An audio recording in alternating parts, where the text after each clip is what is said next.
Session with Dr. Farid Holakouee.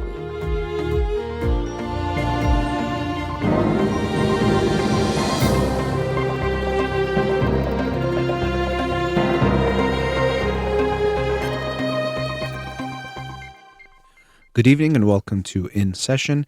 I'm your host, Dr. Farid Holakouee, and I'll be with you for the next hour here on Radio Hamra. Studio number to call in, 310-441-0555.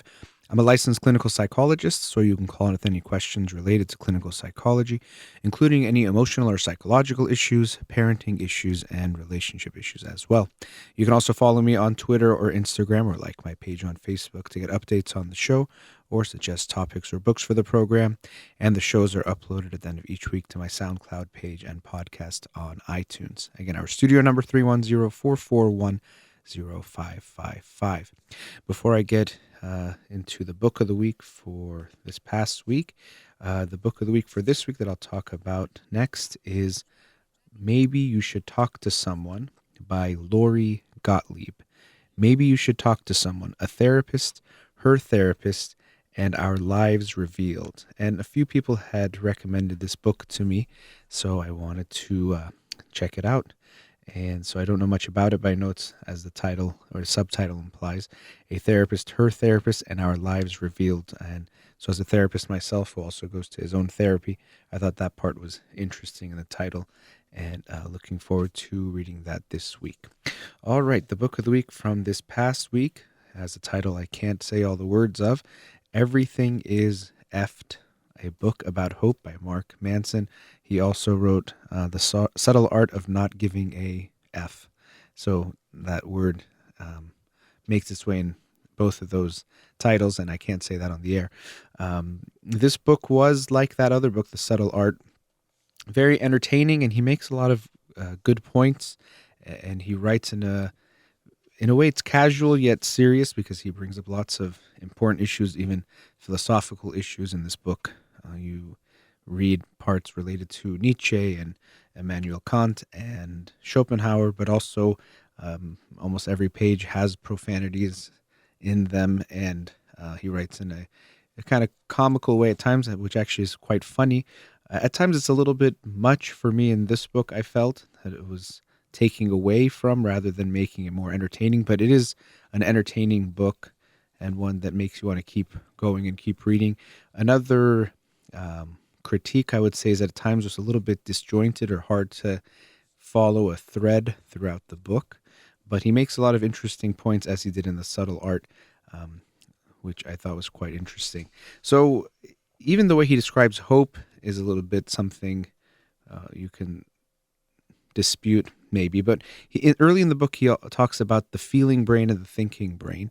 This is something that comes up on this show often, and he talks about the car of consciousness, and in a way we think that our thinking brain, maybe it's why we think that way, is the one that's in control, the one that's behind the wheel, when really it's the feeling brain that's running the show, so to speak, and the thinking brain is trying to guide things in a certain way, but really the feeling brain has more control or power in the situation.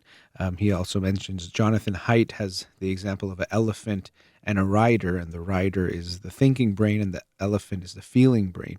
And so we often think that we're in control in how we think about things, but we're not aware of how big a part our feeling brain plays.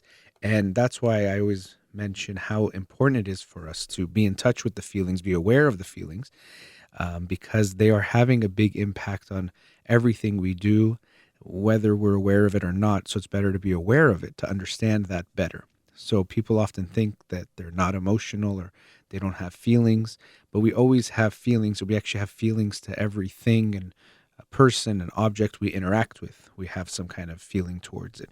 We might not be aware of it, but that's what we want to try to do. So I thought that was a good point he made, comparing these two parts of the brain and helping us realize that as much as we think it's about thinking, it's really more about feeling.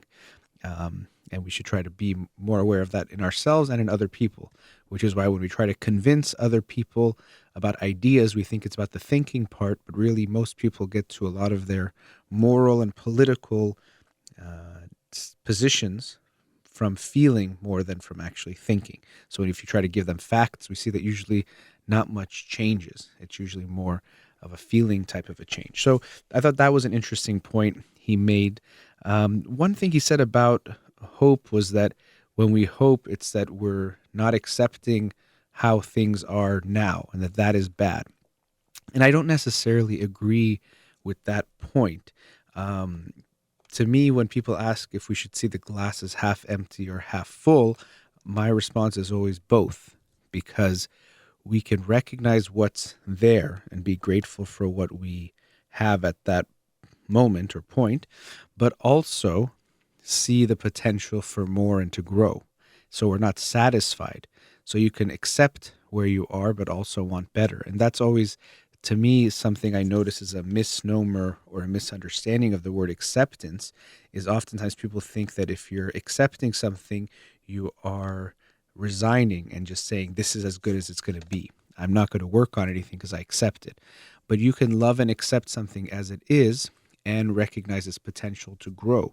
Just like you might love and accept your child, whatever age or size he or she is, but it doesn't mean you don't anticipate or don't want them to keep growing. So you don't have to be dissatisfied with today in order to want something to keep on growing or changing or being better. Um, so, but he talks more about why hope can get us into trouble. But he shares some thinking from Immanuel Kant about what gives the formula of humanity, as he calls it, and that is that act that you use humanity, whether in your own person or in the person of any other, always at the same time as an end, never merely as a means. And so, using this formula or this concept in our lives can be very helpful to recognize how often we are using people as a means rather than an end. We're using one another. We're not seeing them for their own goodness and for who they are, or recognizing their humanity. Instead, we're trying to get something out of them or get something from them or use them in some way. And that this is a problem, not something that we should do. And it's easier said than done, but it's something we should strive towards. Another point he makes that I really agree with very strongly is that pain is one of the titles of a chapter. Pain is the universal constant, but he's talking about how pain is part of life.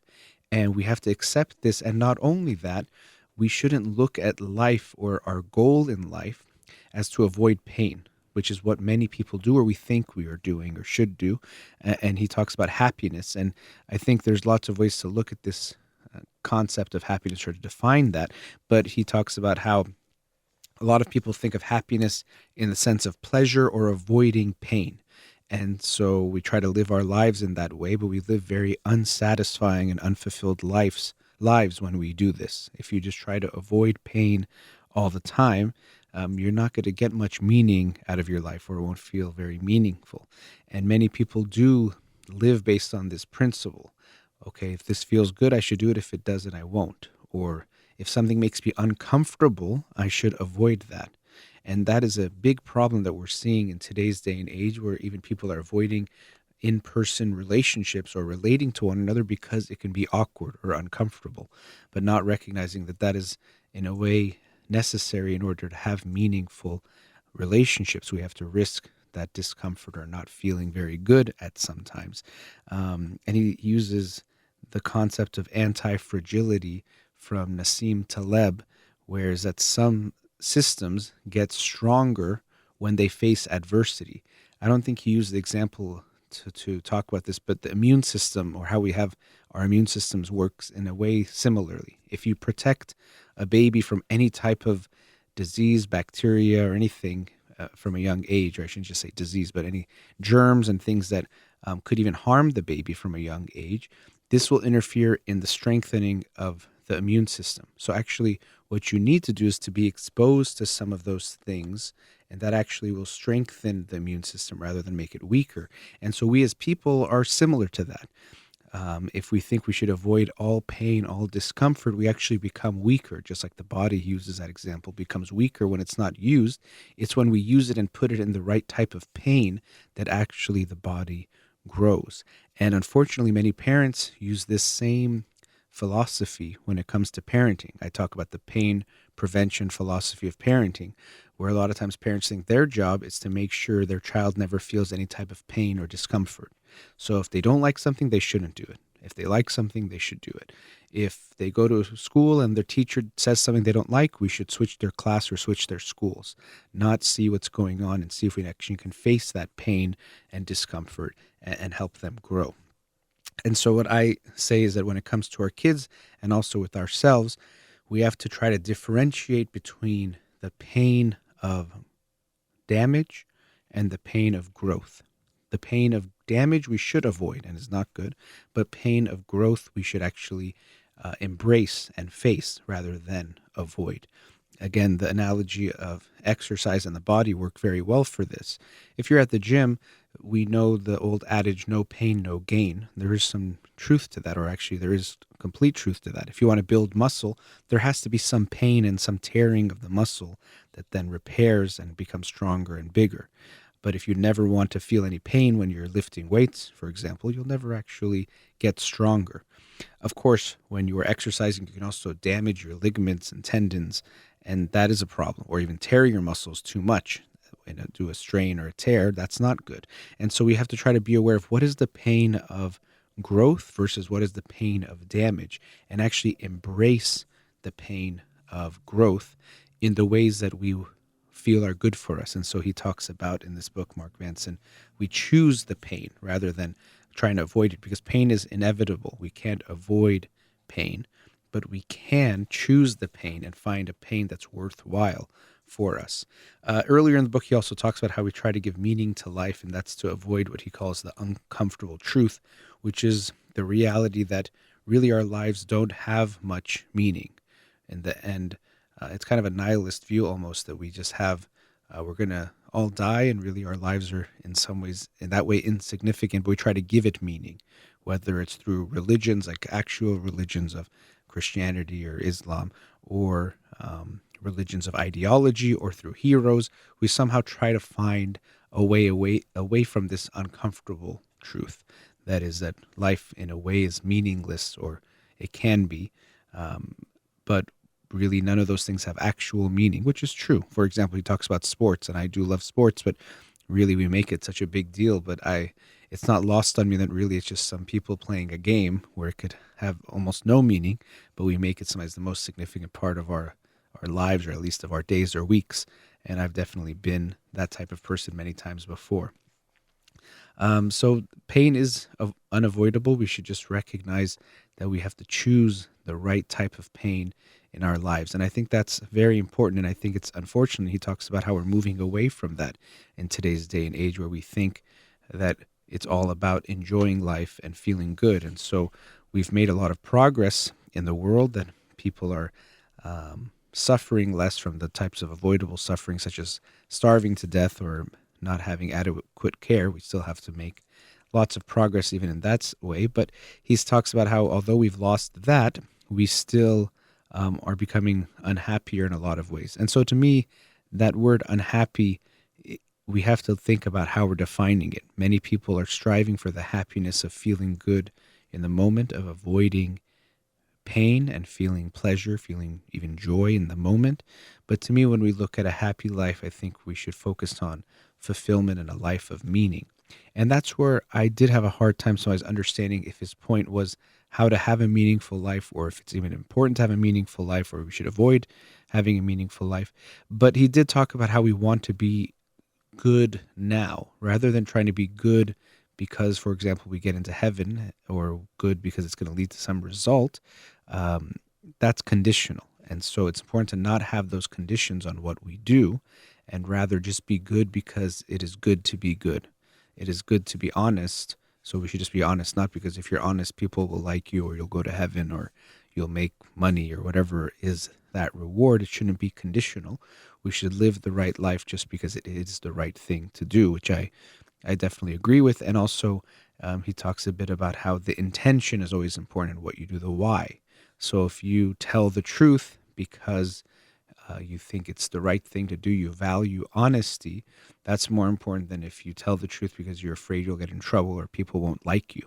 They might both look the same in an action, but they are not the same when it comes to intention, which is really what matters. Also, he talks a bit about freedom and how we sometimes think freedom means having more choices, but actually sometimes freedom is more about self-limitation. That when we sometimes give ourselves the not no choice in doing something, that can actually be better. Type of like Ulysses contract. So let's say you want to go to the morning tomorrow. You say, please wake me up tomorrow. Basically, don't even give me a choice. Sometimes we actually get more freedom in doing that. The last chapter, he talks about artificial intelligence. And last week's book was How to Create a Mind by Ray Kurzweil, where he talks a lot about AI, artificial intelligence. I didn't expect it in this book, but he says that he thinks, Mark Manson says it's going to be the last religion. And I'm not sure I agreed with that completely. I've talked about my own thoughts of how I think with what's happening with technology, it's going to free up a lot more of our time to actually connect to each other more and focus on relationships and connecting, something that maybe the machines can do. I'm sure they're going to be able to do many things, but that's something that at least for now is a uniquely human thing. But I'm sure there can be robots that can have empathy or will be able to do that, so maybe that'll change as well. But he says that we shouldn't be afraid of this religion or this revolution where the robots or the computers will be smarter than us, but that we should actually embrace it and recognize that they'll find a better way to live than we do right now, which I guess that's up for debate. But nonetheless, the book was entertaining to say the least, very enjoyable to get through. As I mentioned, at times a little disjointed, but I think he makes some interesting points, sprinkles some pretty intense philosophical concepts throughout the book as well, and makes some good points about different things, and at least makes you think about things in a slightly different way, which is refreshing as well. So that was Everything is Effed, a book about hope by Mark Manson. And again, the book of this week is Maybe You Should Talk to Someone, a Therapist, Her Therapist, and Our Lives Revealed by Lori Gottlieb. We've reached our first commercial break. Studio number 310-441-0555. We'll be right back.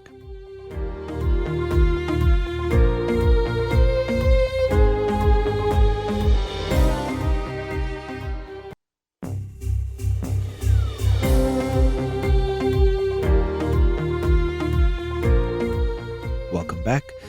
A lot of kids are going back to school this week and last week, so wanted to talk a bit about parents and parenting related to schooling, something that parents can worry a lot about, and there's a lot of anxiety about, and also things like homework and grades tend to be a big source of contention in families, especially with teenagers, but really of all ages. So I wanted to share some thoughts on that as we're entering into another school year. To begin with, parents often think their main responsibility is to manage their children in general, but especially when it comes to grades, that they're supposed to constantly stay on top of the grades, push their kids, and get them to do schoolwork. So sometimes parents will say things like, the reason why I'm helping him so much with his work is that if I didn't help him, he wouldn't get it done. And we should see the goal rather than getting that one homework assignment done. That shouldn't be the goal. Really, it's more about an overall way of being that's going to be more important. The relationship you have with your child and the relationship they have with their schoolwork.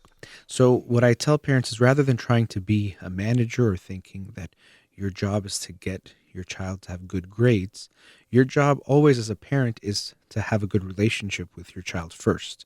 That's your first responsibility and the one that you have the most control over. You don't have control, and we shouldn't try and can't control someone to do things, to get A's or to study. That just doesn't work. And what I see a lot of parents doing is because they can get so focused and obsessed with grades and the most recent grades and the next grade that's going to come, they can lose sight of the bigger picture, that really you're not supposed to just get the work done and think, okay, that's the success. But we want to get a child who enjoys doing the work or will do the work themselves, who will be intrinsically motivated from within rather than externally or motivated extrinsically from outside things. Because if they are not motivated from within themselves, you're creating a uphill battle, one where you're going to have to try to drag your child forward rather than them taking the steps themselves to get ahead and to keep going. And not only that, you're not preparing them for what happens in the future after whatever the next grade is, or let's say even high school. Eventually it's going to run out if you're the one pushing them forward. They're going to have to do the work. So if you're working harder on their homework than they are, we have a problem. It's not going to work that way. They have to want to get the work done, and they're going to have to do the work, because if they don't, eventually it's going to run out. The pushes that you're giving them won't work. They won't be able to get them where they need to get to be successful long term. And related to this, something that I also tell parents often is that we think that we have to really push our kids and put pressure on them, make them realize how important it is to study and get good grades, and if we don't, they're not going to do very well. But what we don't recognize is usually the pressure we put, as much as we think that it's helping them, rather than pushing them forward and encouraging them, it's usually crushing them. It's not helping them. Putting more pressure on them, stressing them out, is not going to get them to where they need to get to long term. It might put some pressure on them to get the next assignment done or do well on the next test, but it's not a good long term strategy. So usually we don't need to add pressure to the situation, even though we think we do. We are actually just going to make things worse. So usually pressure is going to crush rather than push forward by making your kid want to try harder. And related to that, we also want to be careful not to compare. Uh, we inevitably compare ourselves anyway. If a kid goes to class and they say this kid got an A and you got a C, they're going to feel that comparison. We implicitly see this. We can try not to, or think don't compare yourself to anyone. But the reality is we're going to do that. But what you want to make sure you do is that you don't add to that by comparing your children to others. Parents will constantly do this. Oh, I heard so and so got a 4.6. And they even say, oh, I'm not comparing. I just am bringing it to their attention. But your kids know what you're doing when you bring someone up. Or you do the opposite. So and so is doing really poorly, because they don't study at all. We think this way we're going to teach them that they shouldn't avoid studying and that they should study and push themselves forward. So be aware of the comparisons that you might do in ways that you think are hidden. They're usually not so subtle and they're not so secret. And also related to this, and the reason why you might even be doing this, is take some of the pressure off of yourself. You might think that your child has to get perfect grades this year or else they won't get into college, or they won't do this or they won't do that. I've heard parents from almost every age group say that this year is so important for my kid's future. They have to do well this year, all the way back from elementary school to middle school to high school, that they put this pressure on them that they have to do well now.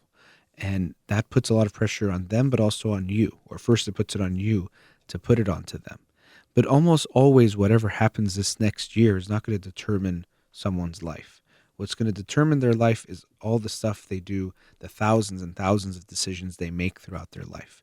Yes, there can be an impact on what happens this year, so I'm not saying nothing matters. Of course it does, but we can put way too much pressure on things, which unfortunately is already the way that things are going.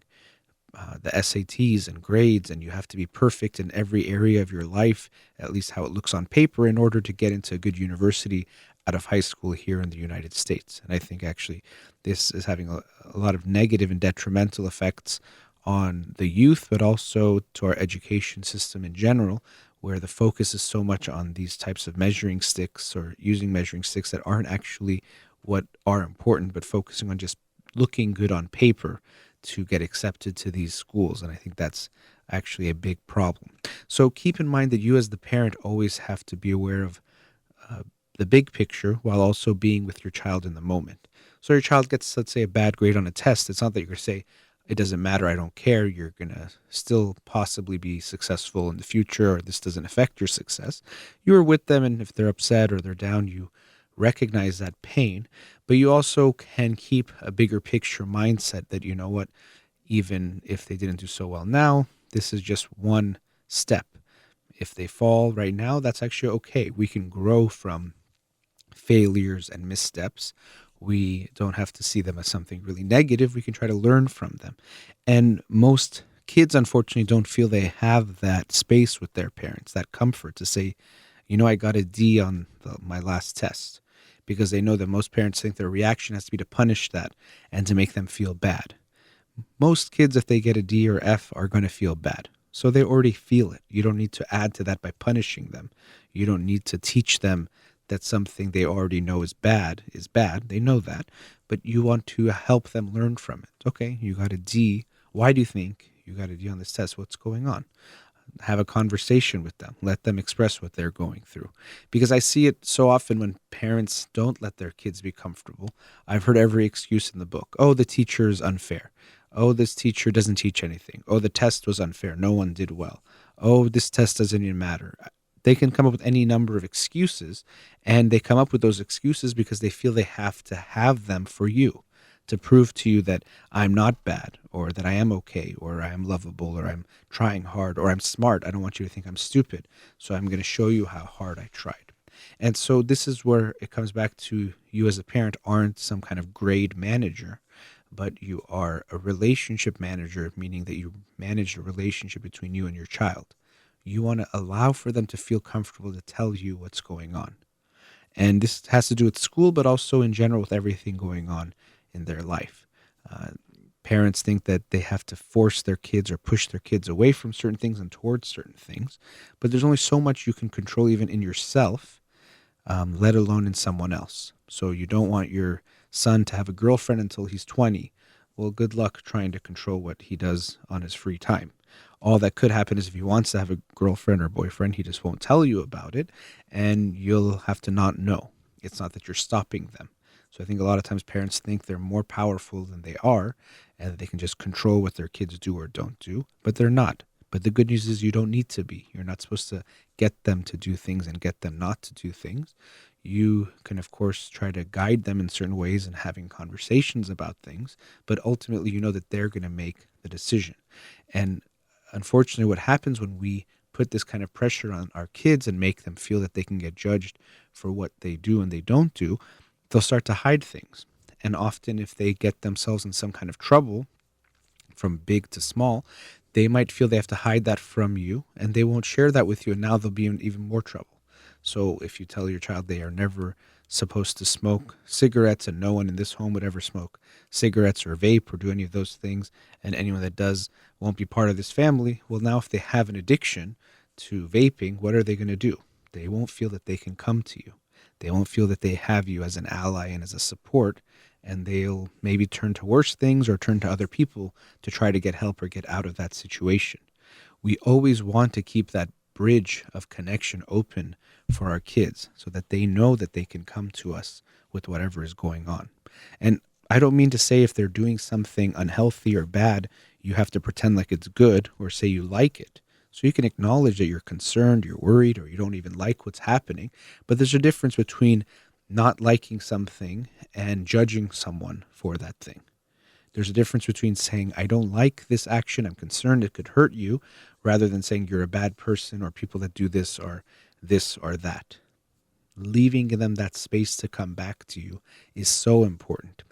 But lots of people, and especially sometimes immigrant families and Persian families, they think that if we make something acceptable or okay, that means that they're going to go ahead and do it. So if we talk to our kids about sex, then they're going to go have sex at a young age. If we talk to them about drugs and alcohol, they're going to start using at a young age. And so actually, me and my brother Parham went to see stand-up comedy this past weekend, and Maz Jabrani was one of the comedians, and he did a great job as usual. And he actually talks about how in Persian families or in immigrant families, but he was talking about also his own, we don't have the talk where people talk about masturbation or sex or different things. We just avoid all of those conversations, completely thinking that's better. And this is really how taboos work. We think that if we don't talk about something, somehow it doesn't exist or it disappears. But all that happens is that people suffer in silence, or people suffer and struggle without any help or without any support, or even they think there's something wrong with them because they have whatever the issue is, because it's a taboo. We don't talk about whatever topic it is. So if that's happened to you or you do that, you are somehow really, really bad. When it turns out we all have that, just like mental health issues. Everyone has some kind of a mental health issue. Many people struggle with depression and anxiety. It's very common, but because we think we have to hide it, then we think something's wrong with us when we have this thing that is part of being human, that isn't something really wrong or bad with us, but is something that most people will go through in some way at some point in their life. So you as a parent want to make sure you don't approach things in this way, that in this family we don't this. And sometimes you don't even say it, it's just unsaid. And so the message is we don't have this issue or that issue, or we don't talk about this in this family. I always tell parents, you want to make every conversation topic okay. Every road of conversation is open when it comes towards you. You won't necessarily initiate it if you feel like they're not comfortable, they don't want to talk to you about it, but you're always there to allow them to talk to you about anything. And so one way you can do that is by sometimes bringing up different topics. Whatever topic they do bring up, you talk to them about it. You don't tell them to stop talking or that we don't want to talk about it. You take it seriously. You show them that it is okay. But coming back to the theme of school and grades, be aware of how you start the school year, because you can start fresh, which is nice, but also that means that the things you start to set in motion start to become the habits and the routines of this year. If your kids feel like you're going to be the one that's on top of their homework and their grades, and you're going to put pressure on them and make them feel a certain way and do certain things, that's what they're going to get used to. And don't get so consumed by the grades of today and right now. Of course, you're going to care, but don't force those things to make you do certain things that aren't going to be good long term. Don't think that, well, as long as I get my kids' homework done today, it doesn't matter what else happens. Because this is why we turn to things like even threats or getting angry, because we think the only thing that matters is getting that math assignment done today. And as long as I can get my kid to finish their homework, I was a good mom or a good dad today. But we have to think of the bigger picture. What are the values we're instilling in our kids? How are we helping them build their internal motivation, their own desire for learning, for working hard, for being successful in ways that make sense for them by being the best version of themselves in ways that feel good, realizing that school isn't something they have to be afraid of or to hate, that it could be difficult sometimes. We recognize that it is struggle. We don't expect every moment to be good, but there can be good they can find in it. And if they have their goals and they know what they are, that can serve as part of their motivation for why they want to keep learning. So they learn because it's good in the moment, but also they have some goals to have. So remember that your job isn't to be a grades or school manager. You're supposed to be a parent, a mother, or a father first, and you might help them when it comes to school, but don't make that your only purpose is to make sure they get good grades, because that's not what your role is, and that's not even what's going to make your kids happy or even successful. All right, going into our last commercial break, studio number 310-441-0555. We'll be right back. Welcome back. Talked in the previous segment about parents and back to school and how they can approach their children when it comes to grades and school, and trying not to put too much pressure or thinking that their job as parents is to put pressure and to be grade and homework managers, but really focus more on their relationship with their kids. And I also wanted to end the show on a parenting slant, talking about how to emotionally respond to children, but it's not just in children, it also can be adult to adult, really. But the mindset, or some aspect of the mindset, that I think can be important in how we approach our emotional responses to people in general. So in psychological literature, you'll see Winnicott talked about a holding environment, and I think it's Bion or Bion, Bion. Maybe Bion makes it sound very Persian, but talking about a container and containing environment. And so wanted to share some of my own thoughts. I've talked before about this, but an analogy came to my mind recently about what we do when we try to calm someone down, or when we're trying to help someone feel better when they're not feeling good. So if we use an example of a kid who falls and is hurt and they're crying, and parents might wonder, how should I respond to help my child? And there's a few things we can try to do. What some parents try to do is to minimize the pain. So say, oh, it's not that bad. You're okay. Don't be sad. This approach tends not to work. It's very invalidating. One, people don't feel good when they're told that they shouldn't be sad or they shouldn't be hurt or they shouldn't be upset. And this is not just true of children, it's also true of adults, any age. We don't like to be told you shouldn't feel what you're feeling. So we don't want to invalidate or minimize their pain. Another classic example that is along the same vein is to distract. So the kid is crying because they fell, give them something they like, a toy, ice cream, candy, or just distract their attention somehow, make them not know they are hurting and try to distract their pain. And this is not a good approach either, because distracting from pain is just going to teach them that when you're hurt, try to distract yourself or numb the pain or get something, whether it's a substance or a behavior, that just takes away the feeling. So that's where drugs and alcohol and food can come into play. So we don't want to teach them this either. And so if we begin with what our mindset is, if we look at those first two strategies, the goal is, or the really principal approach is, to end the sadness, end the crying. And that's what a lot of parents think their job is, to stop the tears. If I stop the tears, I won. What makes the kids stop crying? That's all that matters. Now, when you have a baby, that is primarily what you're doing, because the baby is just telling you some kind of bodily need they have. I need to be fed, I need to be changed, I need to be held, something is going on. And it's usually that physical response that they need. But as children get older especially, we don't want to just think of ending the tears as the only goal. When your child is 5 years old and they fall down, ending the tears is not the only thing we want to focus on. And so, yes, we do want to help soothe the child. So I'm not saying that we don't care that they're sad. Absolutely we do. But it's how we respond to them that can be very important. So the first step is we want to show empathy, that we recognize that the child is in pain, that it's understandable that they're hurt and that they're crying. Another thing, unfortunately, we hear a lot is that you don't cry, you shouldn't cry, or especially boys don't cry. You still hear things like that a boy shouldn't cry.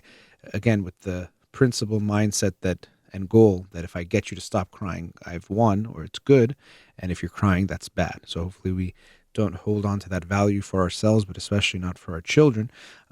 So I am showing first empathy to the child. I can understand you're that hurt, and you can feel it with them a little bit. And this is where empathy, part of empathy is you connect. Because if I say, if you're crying hysterically and I say, I can see that you're sad, with a very flat tone, you won't feel that I'm really getting it. So part of empathy shows that we're mirroring what's going on. I'm showing you pain. Oh, that hurt. I'm feeling some of that pain. Now, unfortunately, some people go to the other extreme, and because they can't handle the pain, or because they have their own issues of emotional expression, they can react too strongly. So the kid cries because they fell, and the mom or the dad almost cries harder than the baby, or reacts with more panic. Oh my gosh, my kid. And they freak out. And this is obviously not going to help the child either, because when the child is in that state, and I was using those terms of containment or holding to start off the segment, what they need is to be held emotionally, or have their feelings contained. But if you yourself are so all over the place emotionally and are expressing so much, that doesn't give the child that feeling of calm that they need. That won't help soothe them. If anything, it stirs them up. And what a lot of kids learn to do, whether it's in that moment or in future interactions, is to hide their feelings or to put them away. So if you start to cry, the child might stop crying because they're worried about you now, or they're overwhelmed by what's going on. So the analogy that works for me, or another way of thinking about this, is when your child falls. I don't want you to think of these terms as emotionally hot and cold, but it's like they've gotten cold and they're almost frozen. And what you want to do is help to warm them up again, get them back to a good state. And similar to how if someone, let's say, got frostbite, you can't just put their hand near a fire or warm it up too fast, that can actually lead to damage. That's not good. You have to warm it up slowly. I think usually you put it in some warm water first, or like tepid water, and then slightly warmer water, and then you can get to hot water. But you can't go straight to very hot water. That won't be good. So with our child, we don't want to just quickly take away their tears and make them happy. That's not really how it's going to work. But we want to serve as warm water to help them reach an equilibrium or stabilize again. So we're that holding environment. They're cold, and we show them we care, but we also give them some warmth. We're not going to drag them away from the pain, but we're going to allow them to get to where we are ourselves, back to that calm state. And that's why we, as the parent, have to be able to maintain some level of composure. If we're showing we don't care at all and that we don't think the child should be sad, that's not good. But the other extreme of feeling too much is not going to be good either. So this is why if a friend comes to you and is crying, if you say they shouldn't cry at all, that's not good. But if you, on the other hand, are crying more than them, usually what happens is they're going to try to take care of you, and that won't allow for you to contain them. Now, of course, sometimes you're in an interaction where it's something emotional for both of you, and you maybe will both cry, and it can actually be very beautiful and nice. So I'm not saying that should never happen, but we have to be aware that if we're trying to be there for someone, whether it's a kid, a partner, friend, relative, if we are not able to have some level of containment of our own feelings, we really can't be there for that person. And this is why, as a person in general, but especially as a parent, it's so important that we are aware of our own overall mental health and emotional stability. Because if you are too anxious or depressed, or you really can't contain your own feelings, it's going to make it difficult or almost impossible for you to really be there for someone else emotionally, or to be there for your child emotionally. So you have to have that awareness. So we're serving as that warm water. It doesn't mean it's going to quickly change things. We're going to be patient as you see your child get more comfortable, get more okay. You'll stay with them, but you're not going to try to rush them through and say, okay, you're cold, but you have to be warm now. No, you're going to let them slowly warm up, or in what we're looking at, slowly calm down and feel okay.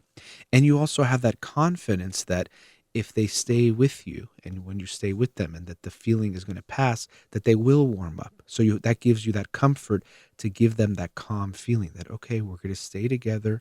I'm going to be here with you until you feel okay. There isn't a rush for you to be okay.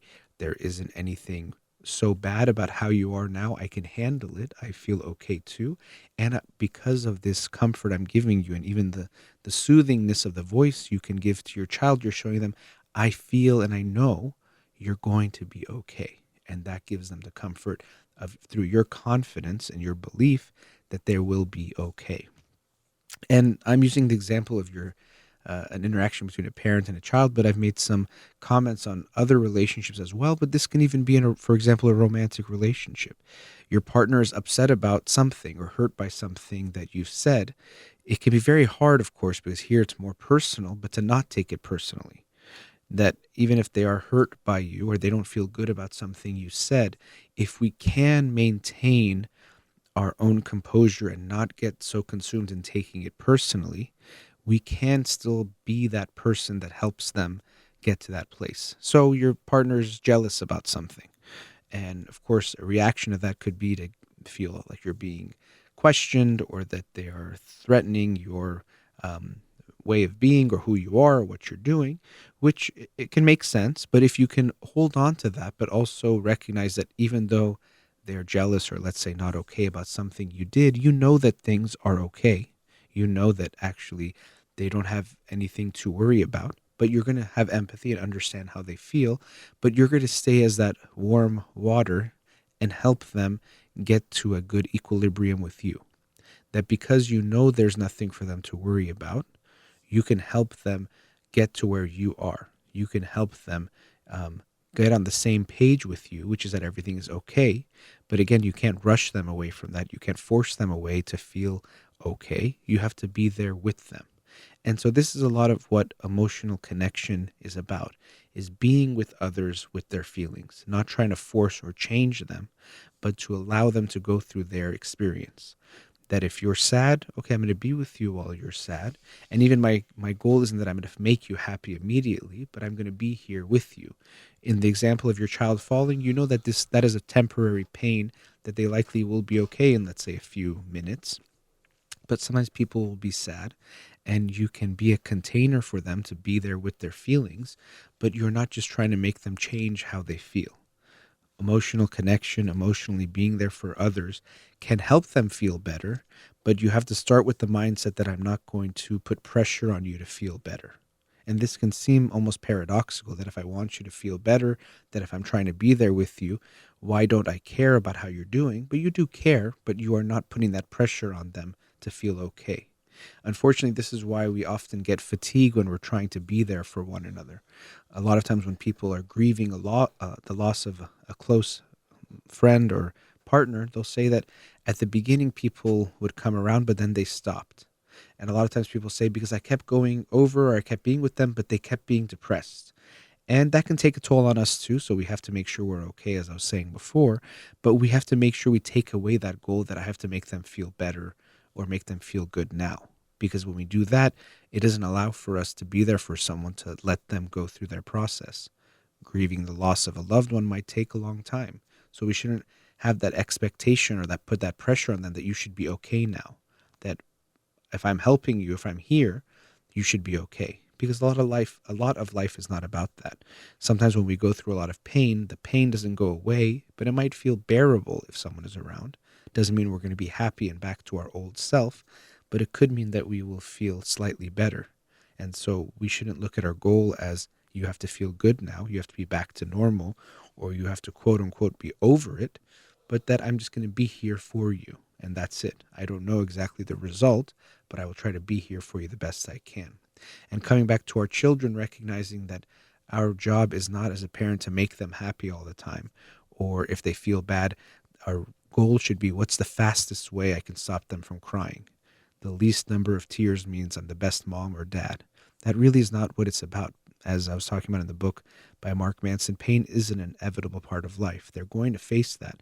And we actually want to show them that that's okay, that they don't need to avoid it, that pain will come, but it will also go, that we will be there. And even if they're sad or angry or upset or hurt, that doesn't make them any less lovable or any harder for us to be around them, that we will be there for them as long as they need us, and that it's okay to hurt, and hurt comes and goes just like other feelings, and that's okay. And that's the best way we can really be there for our kids, to be that container, to be that warm water when they're cold. That warm water doesn't quickly make them okay, but slowly can help them feel better and feel okay and feel back to some kind of normal or some calm or equilibrium. All right, that brings us to the end of tonight's show. The book of the week again is Maybe You Should Talk to Someone, a Therapist, Her Therapist, and Our Lives Revealed by Lori Gottlieb. Thank you to Amir here in the studio. You've been listening to In Session with Dr. Farid Holakouee. Have a wonderful night.